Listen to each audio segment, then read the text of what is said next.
So, my guest this afternoon for episode 7 of International Expansion Explained is Neil Playfoot. Now, originally from the UK, Neil is a brewing consultant based in Shanghai, China.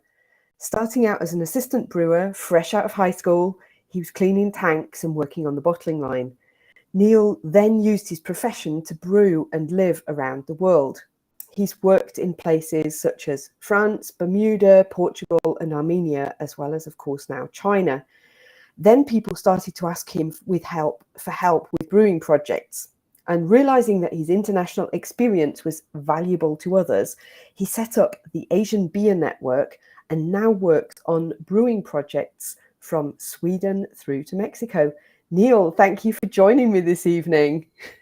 Well, thank you for the invitation. And yeah, it's kind of funny to hear your career coming back to you. It sounds like I almost planned it and it wasn't by the seat of my pants for part of it, especially in my younger days.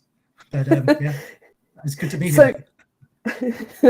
So tell us a little bit, how was it that you actually got into this very international career that you've had, and how did you arrive at the point that you are today?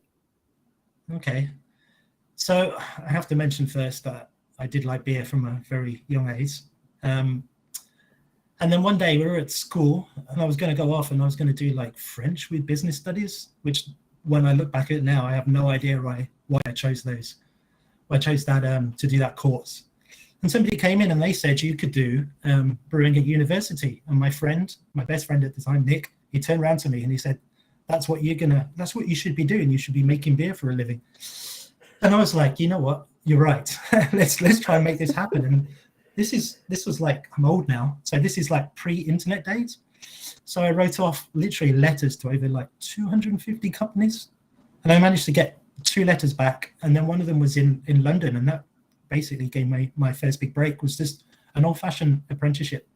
So I was like, as we were saying in the introduction, cleaning tanks and working on the bottling line, but that was my way in.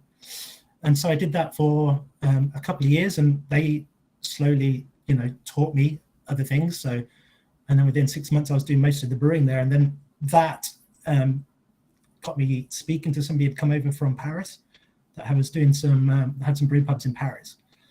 And so that was my first jump. They said, like, as soon as the position comes open, would you be interested in going to Paris? So yeah, then I decided why not. The job came up. I went over for an interview and got the job and started brewing in Paris. And then from there, other opportunities would come up. So back in the day, it was usually just jump on a Skype call, speak with someone, and they'd be like, "Would you like to go to Bermuda?" And I was like, "Well, that sounds like fun." So nothing was particularly planned. It just the opportunity arrived, and you're in your early 20s, and then you thought, why not go and explore? And it was it's been quite a privilege to be able to work and live.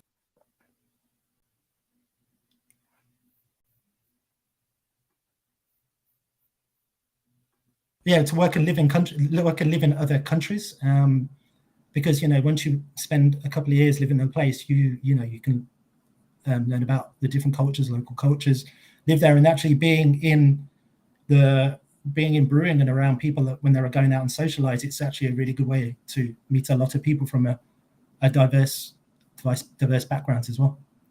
Yeah. And then so I can carry on. So yeah, eventually from Bermuda to Armenia, and again it was same kind of thing. I was back in England. I wrote off to quite a few different companies, sending out emails, and then these Daggett Brewing, they had a brew pub, and they wanted to set up a production brewery, which would be the first one in Armenia. And I think that was the first time that I realized that I had quite a lot of international experience at that time. And it was the first time that people appreciated my skill set and what I'd done in the past. And that meant, people are actually interested in taking me on because my experience would actually help them get their business operational.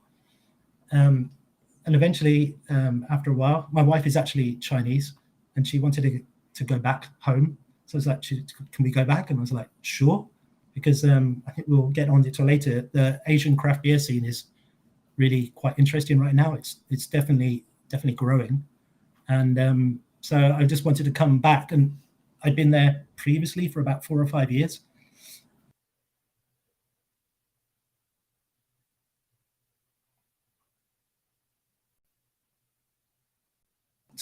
To China would give me the opportunity to see what was out there and see what opportunities were open to me.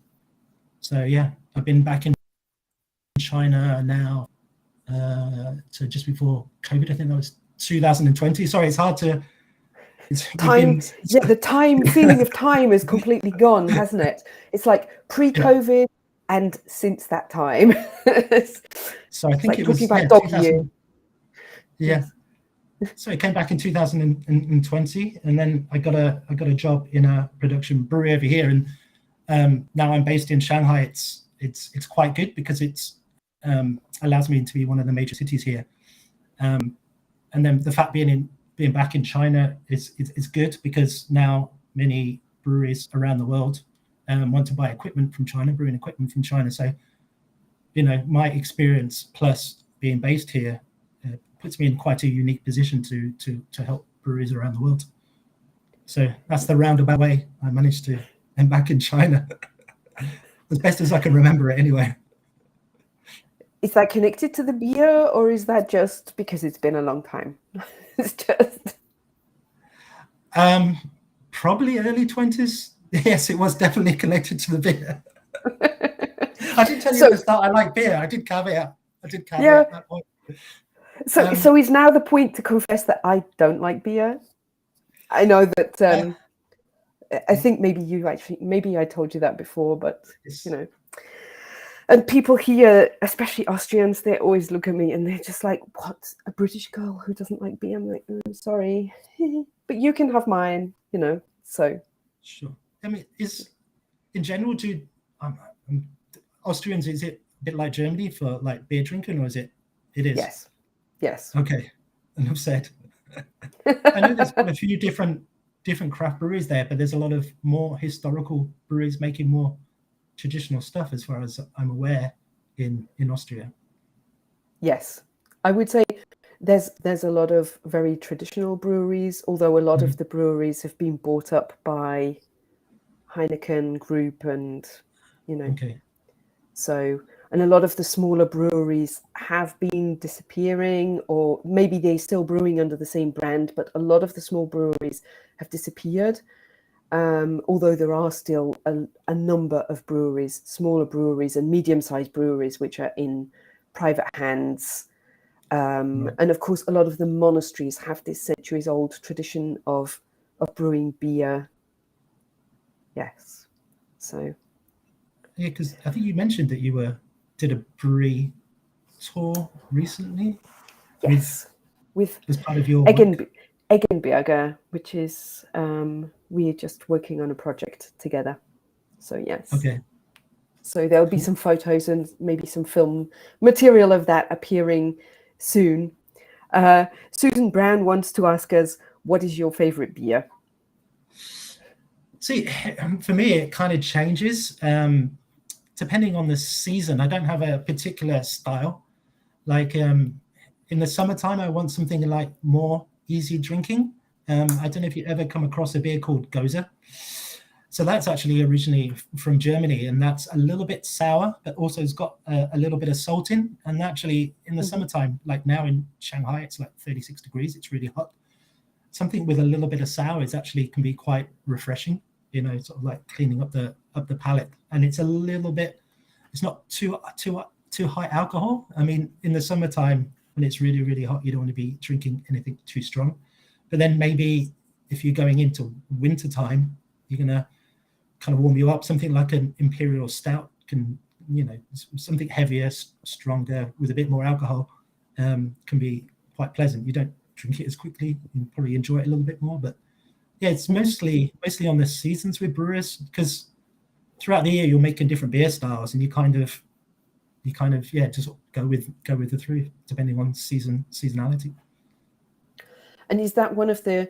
I mean, beer is one of those drinks that, like tea, it's got thousands of years worth of history. So is changing the beer with the seasons one of those ways that brewers ensure that the product stays appealing to consumers over time? Okay, so actually, in Europe, you do have certain beers brewed at certain times of the year. I mean, it's less so seasonality. So obviously, everybody knows about the Munich Oktoberfest beers. So they were traditionally brewed in, I think is it March? Yeah, March. And obviously, in Germany, the German word store is lager. So you're coming from the lager. So this was a special beer that was made and then stored cold and then would be drank later on in the year. And then the converse of that is like the beer de Mars, which would be brewed in November. I think it's a French one, and then that would be drank in March and April. So there was a natural progression of having different beer styles throughout the seasons. But generally now, I would say about 70% of all beer drank in the world would be lager. And then we can kind of get into it depending on where you are in the world. That lager could be different. So, for example, in China, the average domestic beer, like brewed by the people like Qingdao, which is probably the most famous one throughout the world that most people have heard of, is about 3 to 3.5%. Then in the UK, and I would say the United States, your traditional lager would be about 5%. And then you have probably somewhere like Russia that until 2011, anything under 10% wasn't actually considered beer, it was considered foodstuffs. So that's a little bit like Bavaria. Bavaria, I think, also has this regulation that beer is actually a foodstuff. So you can serve it in company canteens, even in manufacturing companies. Well, I mean, even in Belgium, they used to serve a very weak beer to kids in school up until late 1970s, 1980s, I think. So that's another thing about beer coming from England. We drink beer and we go out, and then beer is the center of why you go out and socialize. So when I first started traveling, one thing I realized people weren't going out to drink beer. Beer was an accompaniment to doing other things, be it going for food or anything else. It was more, it was quite a surprise when I first started traveling around the world and seeing how beer is appreciated or drank. It's quite different to how they are or how it was, especially when I was growing up. I don't think that the UK's beer culture has changed completely, but I think in a lot of other places in the world, the beer isn't an end in itself. It's an accompaniment to, I don't know, meeting your friends or having dinner out somewhere, or I don't know what other. I think it was also our licensing laws that kind of probably led to that. If you can only stop drinking at 11 o'clock, but if you go somewhere else, I mean, in China, we could be sitting out at 3 o'clock in the morning eating barbecue outside, and we're all happily drinking beer. There's not the necessarily, you know what I mean? It's there, so you don't feel like you need to There's rush not it, the really. pressure, is there, to consume within a certain amount of time and to get through the quantities that are sometimes consumed in the UK. Yeah, for sure. Yeah, it's just that's another thing, as I say, about being able to travel and live in different places, that people's relationship with beer, and then different markets, and then obviously that comes down to different tastes as well. Like for example, when I'm making a lager or I'm making a wheat beer in Shanghai, Shanghai people like quite sweet things. So I would make a beer that finishes slightly sweeter here in Shanghai than I would, say, if I was brewing that same beer in Yunnan, because it's just the preferred and what they expect, which is, it's another thing that's traveling around, being able to brew beer specifically for different markets. I mean, again, when I was going back to Russia, when I was in Armenia, we exported a lot of beer to Russia, and the beers that we generally shipped to Russia were the stronger beers. So yeah. I used to travel a lot around Eastern Europe, and there were certainly, and in the Baltics and so on, there were also some quite strong beer brands that traditionally had been sold also a lot, I think, to Russia and so on. But obviously, that dropped off as they left the Soviet sphere of influence, as it were. But yeah, I mean that's in a way. Now it's interesting because you're seeing, especially in those areas like Armenia, Georgia, and elsewhere, it's like local craft brands are coming up, and the ones that do really well, the people there are really kind of proud of. So when I went to Darget in Armenia, as I say, it was the first production craft brewery, and then because people could see the beer in shops.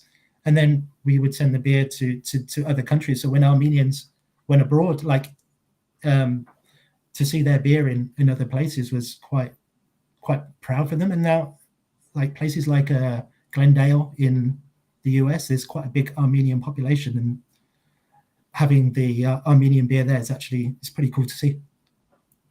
Not just that, but I think it's one of those things, isn't it, that even now, I'm sure that if you saw something if you see something in a shop in Shanghai that you normally wouldn't see, but that just reminds you of like maybe your school time, that was maybe some kind of, maybe it's a drink or maybe it's some kind of sweets or something like that that you haven't seen since you were at school, then even if it's not something that you particularly like or that you particularly would consume at home, maybe you probably just buy one just for sentiment's sake, just to see how it is. And because you're in a foreign place, you have somehow a different relationship to those products. Even if you buy it and taste it and think, oh, I know now why I wouldn't normally have that. So, yeah, I mean, I did actually in lockdown. I managed to get some Spitfire from Shepherd's Knee.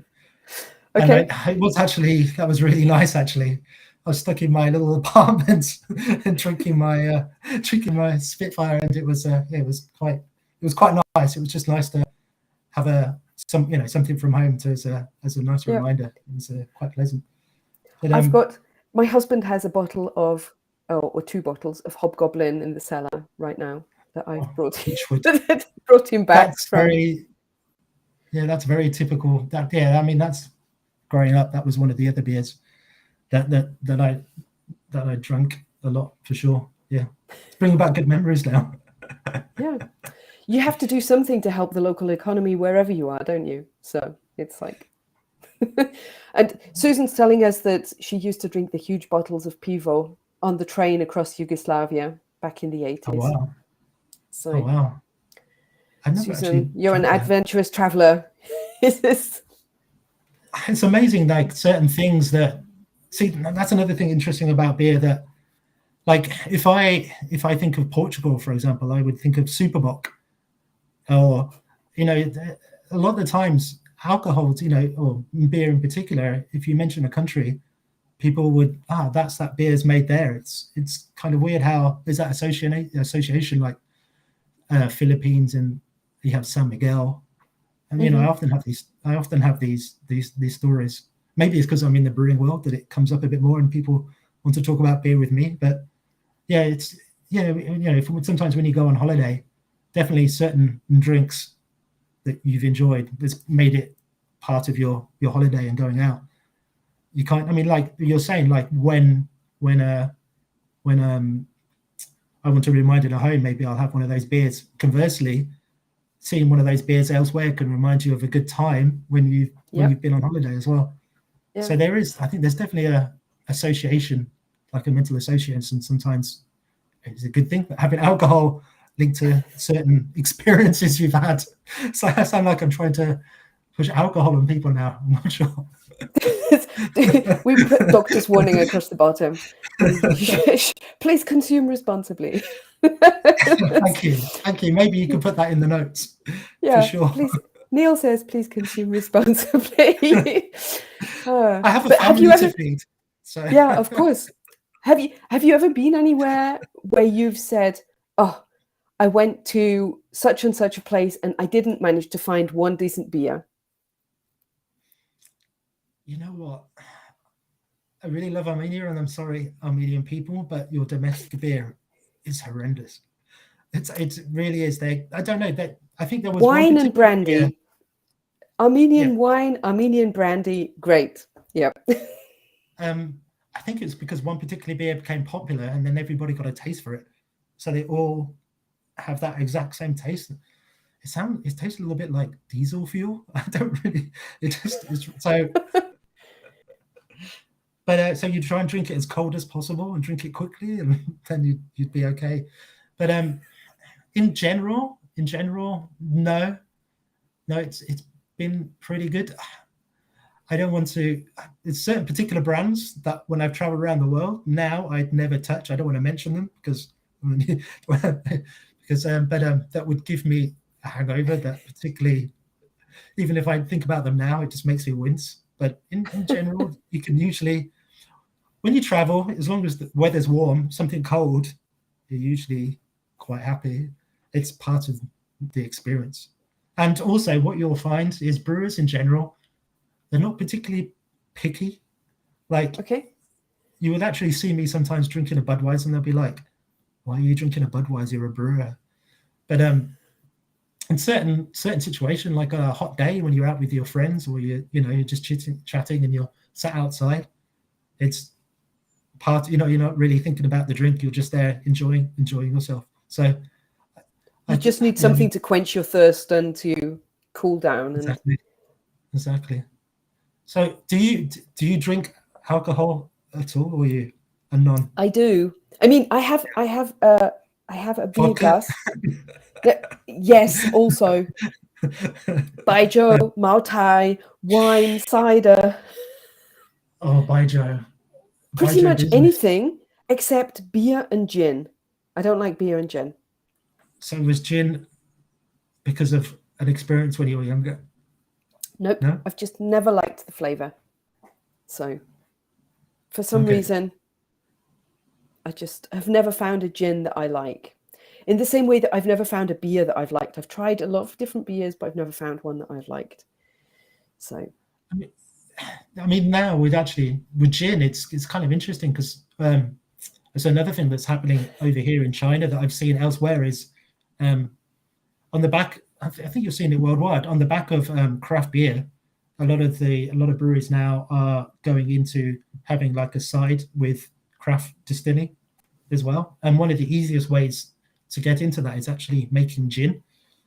And gin, basically people, when they say they taste of gin, it's the juniper berries. But now a lot of these gins, they're using completely different botanicals. So it doesn't necessarily have that juniper berry taste. So maybe there is a gin out there you might like, maybe not. But that's another interesting thing that's happening now. And that's happening in China as well.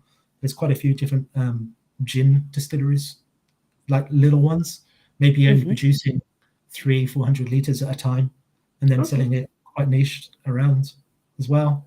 And it's just on the back of craft in general, and then craft beer was the first way to get into it, and now that's opened up for people to do other things.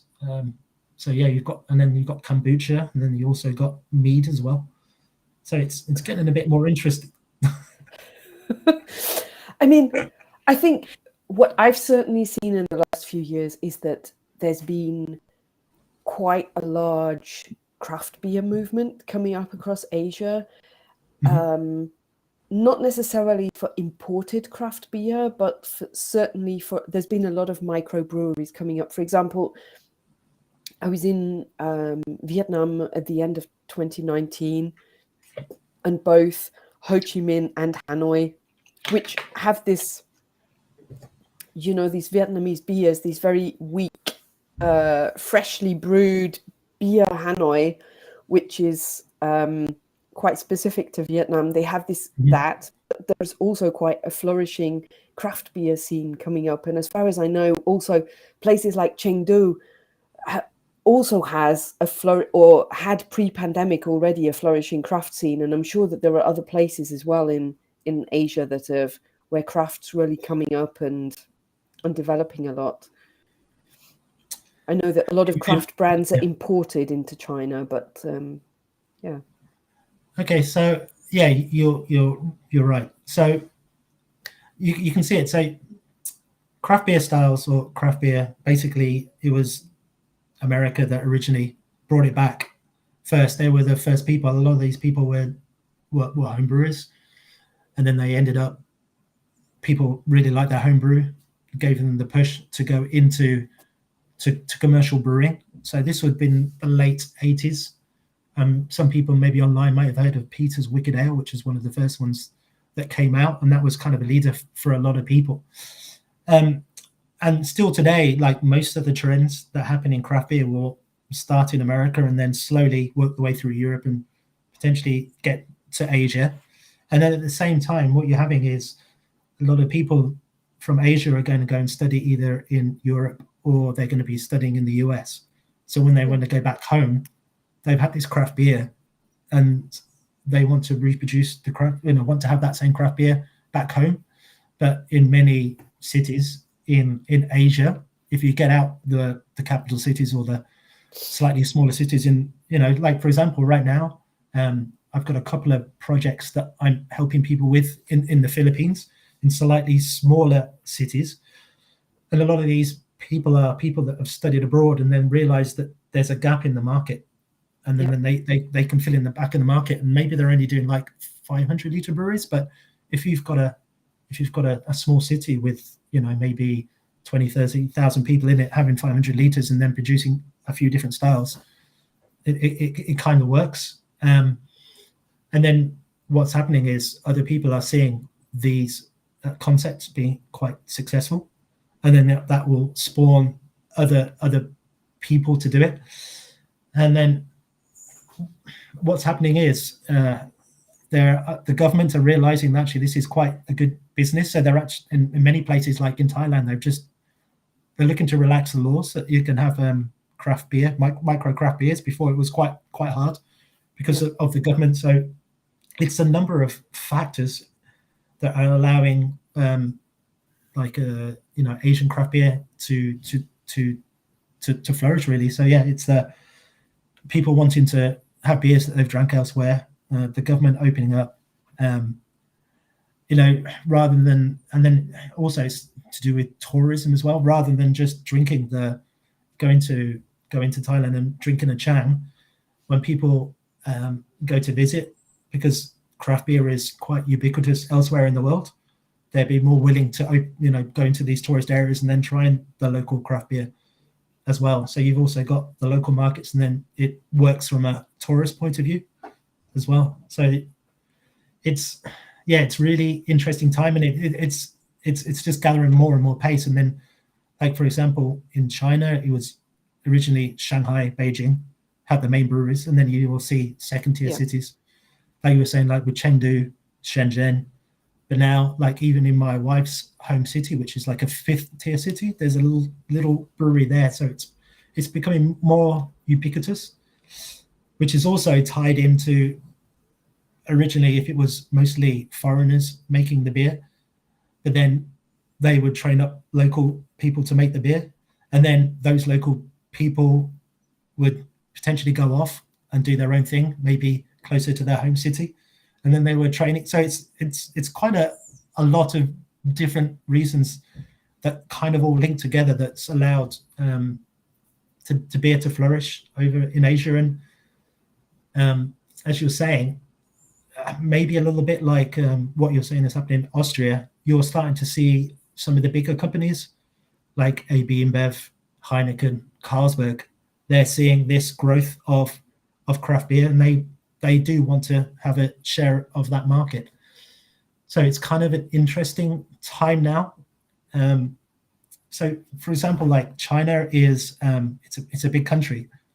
So what some of the smaller breweries have, if they can get to a certain level, but then to be able to send your beer to different parts of China, it's quite hard because the distribution. Well, you know all about this from your experiences. So what we're seeing happening is maybe, for example, there's Jing-A, which is out of Beijing. I think it's Heineken. I'll have to maybe put something in the notes if I've got that wrong. They bought 20% into Jing-A, which is one of the bigger craft breweries that's been around for probably about 10 years now.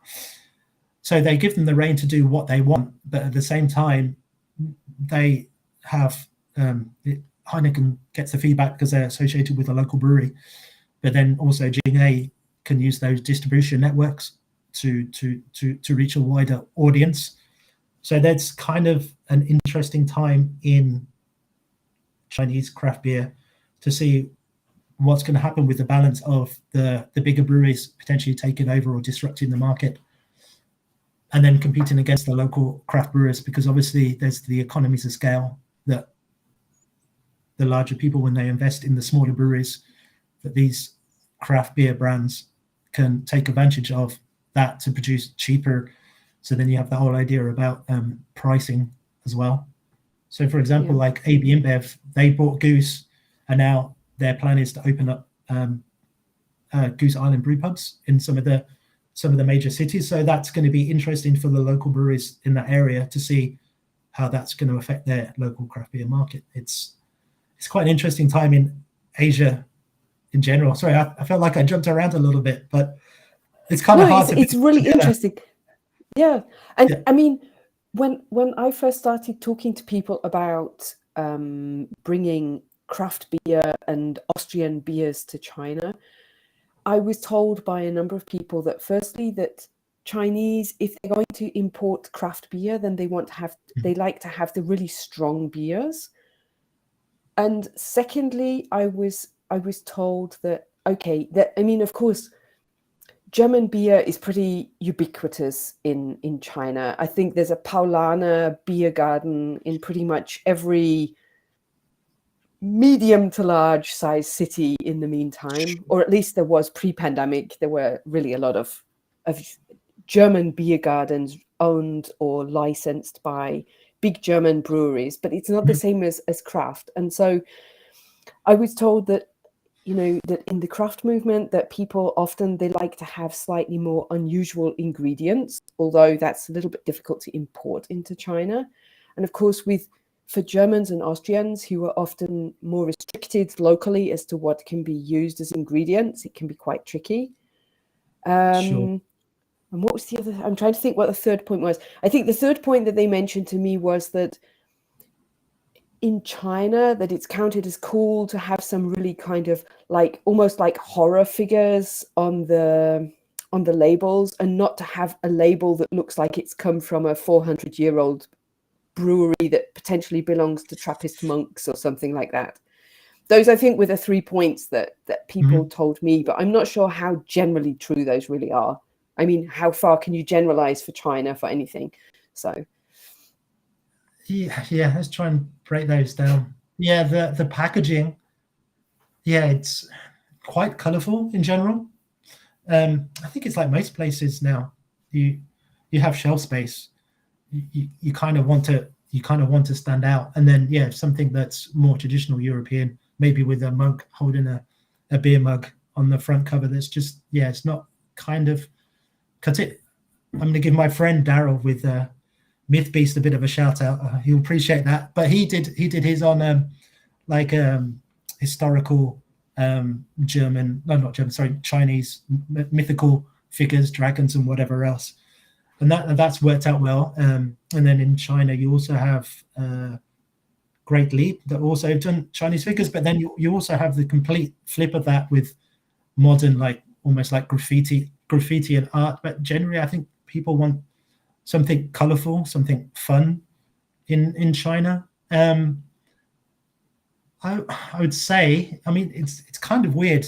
Like you said, like the average beer drinker in China is to say 3 to 3.5%, maybe even under 3%. But then the craft, yes, there is a talk or is a belief that it should be a little bit stronger. I don't know if that's tied a little bit to because craft beer is that more expensive and they kind of want to get their value for money as well. Because like even when I'm in Shanghai, the two main sellers are the wheat beer, the German wheat beer, which quick offshoot. I think it goes back to Qingdao because Qingdao was originally a German Chinese corporation. So that's kind of a historical thing, but it still holds to present day. So now even 50% of all my sales in Shanghai, even probably more, it's going to be wheat beers. And it's universal throughout most of the country, and that's only 5%. So anything over 5%, but then when they go to the IPAs, they expect that to be stronger. They want something stronger. So there is social drinking, and then there's a certain demographic that does want to drink anything more than 8% as well. But that's probably tying back into the baijiu drinking, because that is the number one drink in China. So although calling it a drink is maybe a little bit of a misnomer. I mean, this is kind of like it's more like rocket fuel, to be honest. So the story I like to tell is my first few times I went back to my wife's hometown. My father-in-law, he would like, "Oh, you're home," and he would disappear on his electric scooter, and then he'd come back, and then on his electric scooter, he had like 20 liters of a clear liquid that was in a plastic 20-liter container.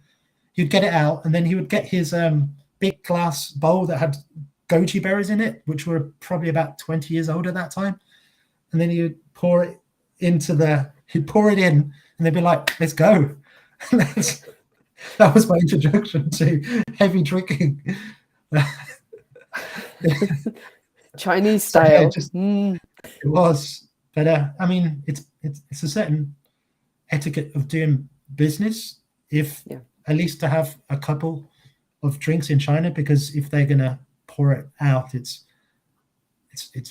rude not to. And also, I feel you have to respect the culture. I think it's changing now, but if but Chinese people, because they've been more open, they've met more Western people, they will respect you if you don't want to drink as well. But I always think it's nice to at least share a glass of two of baijiu, and then potentially some KTV. It's usually followed by KTV afterwards. I mean, I once in the past, when I visited regional distributors with my Chinese importer, I used to be very careful. Like, there would be maybe 3 people at one of those big dinners that I would actually drink baijiu with. Like one would be the owner of whichever company we were visiting, and probably his head of sales, and then with whichever of the owners of my import company that we were traveling with. So it would be, let's say, a limited amount that I was actually consuming. And this was all fine, and it worked really well for years, until there came this point where we had an event where all of the regional distributors were all invited, and I walked into this banquet room with one colleague who was on his first trip to China. And as I walked between all of the tables, all of these distributors, Kathryn, tonight we'll drink baijiu together. And I was just thinking, oh my, I have to run and hide.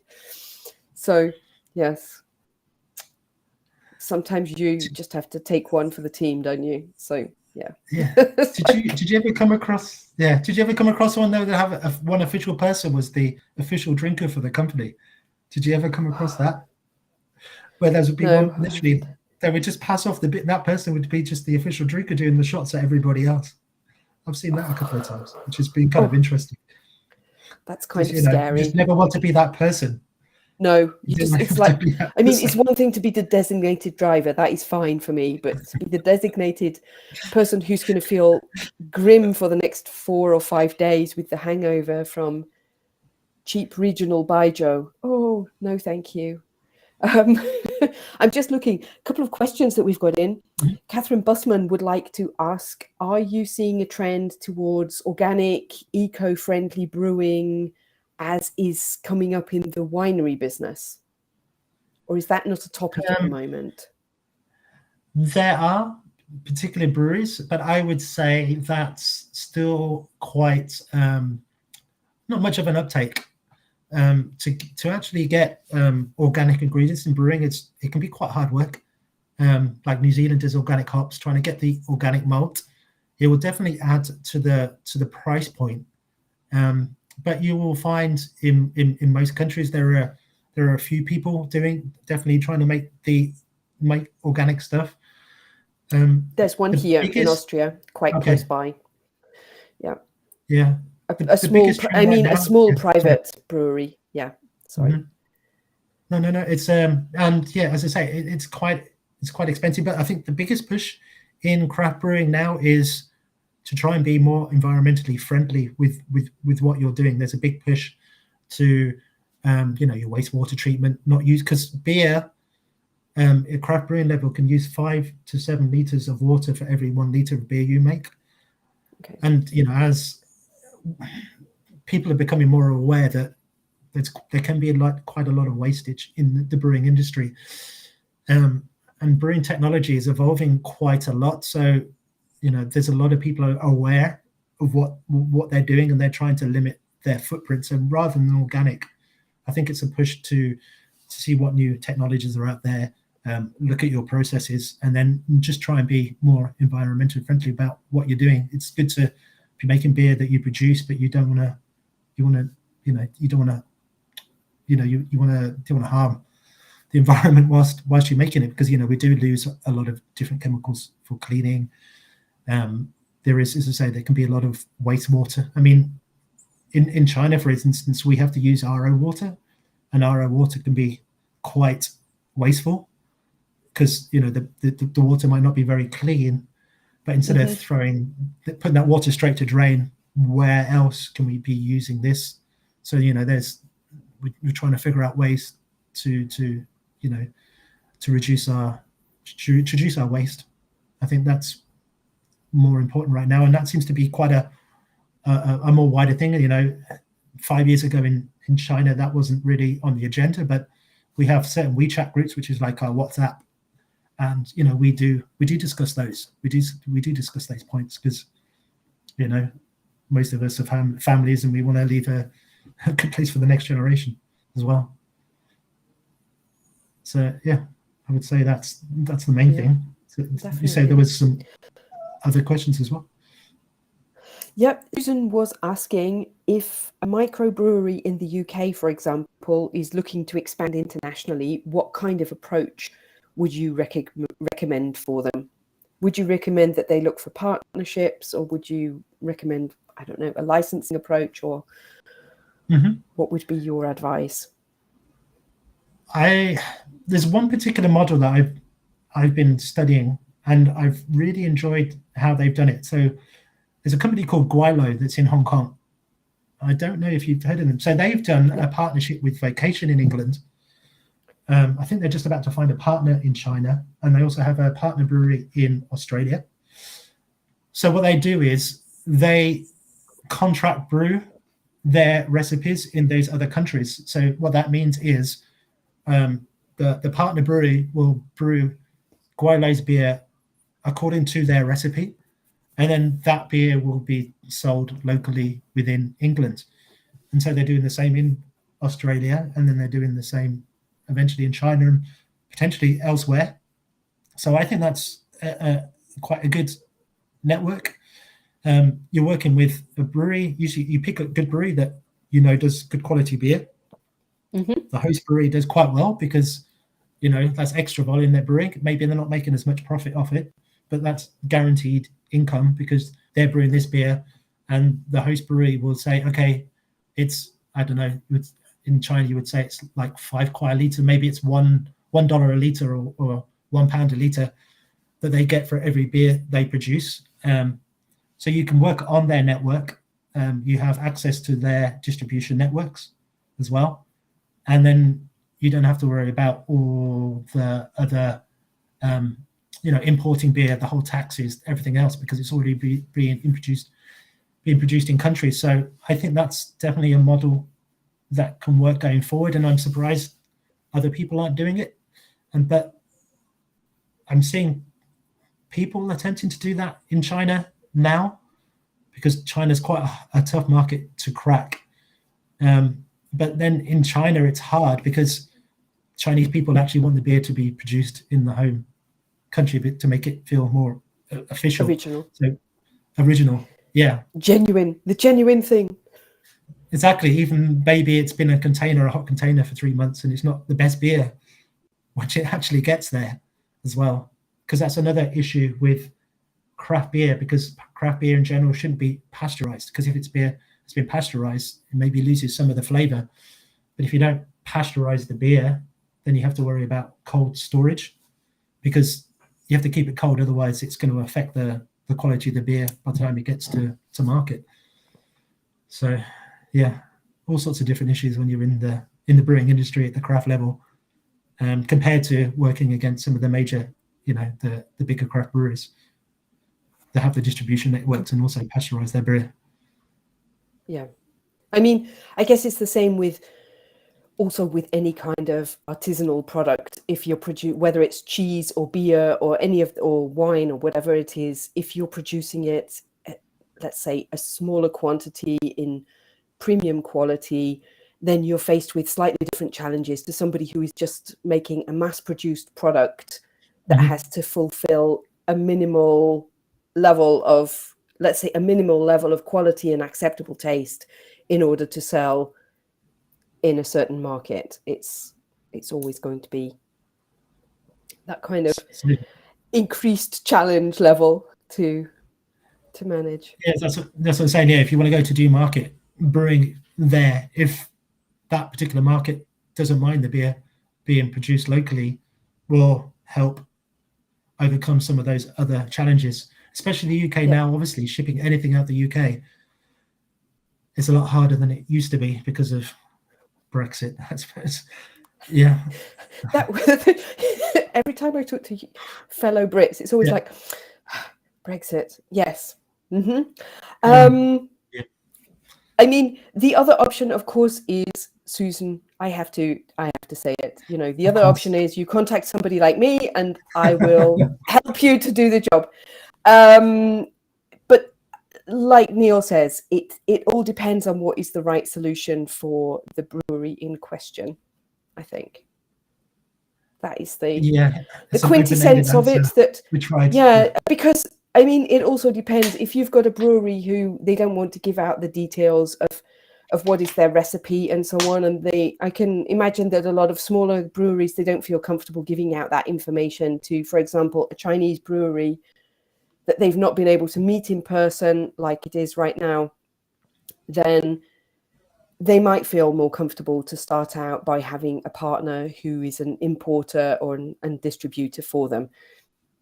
And at a later stage, maybe move to a model where somebody is effectively licensing their product, or who is contract producing for them, and maybe managing part of the distribution as well. So yeah, I mean, I've had a couple of people approach me in the past, like, can I be the person on the ground? We want to produce our beer locally. Can you help us find a partner and then oversee the operations? Like you say, again, it's the whole trust issue. If you're just doing something remotely, it's quite hard. Yes. And then also, to guarantee the quality, you've got to you've also got to do that tasting and so on, and you've got that question of, if somebody is posting you effectively, be it with DHL or however they're sending you the samples for you to taste the samples as quality, you've then got that question of, do they taste when I get them into my office, do they taste the same as they would do freshly from the brewery in whichever country it's producing, be that Australia or China or Mexico? So yeah, there's a lot of trust involved in it. Yeah, it's definitely harder to find a partner, but it can work if you can find the right person. So yeah, for sure. Anyway, I think that we are coming a little bit to the end of our time today, Neil. And I just wanted to ask you, kind of knowing what you do now, is there some piece of advice that you would have given to your younger self who was starting out on your international journey? Because I like to ask everybody this question. As I said, I just kind of played it by ear, and I was a bit fast and loose with my earlier decisions. I kind of wish I invested a little bit more in myself. You know, I feel like I could have spent more time, you know, doing a lot more reading, making better connections. And I think I would have benefited from finding a mentor or having somebody to rely on. Because when I was traveling around all these different countries, a lot of the time I was by myself, finding my own way. It would have been nice if I'd had somebody that one day, you know, like a cornerstone or a touchstone that I could have come back to. I think I would have really benefited from that. And now I'm in that position. I'm actually helping other people who are on the same journey I was 20 years ago. Mm-hmm. And they're coming back to me and they're saying, you know, this has really been helpful.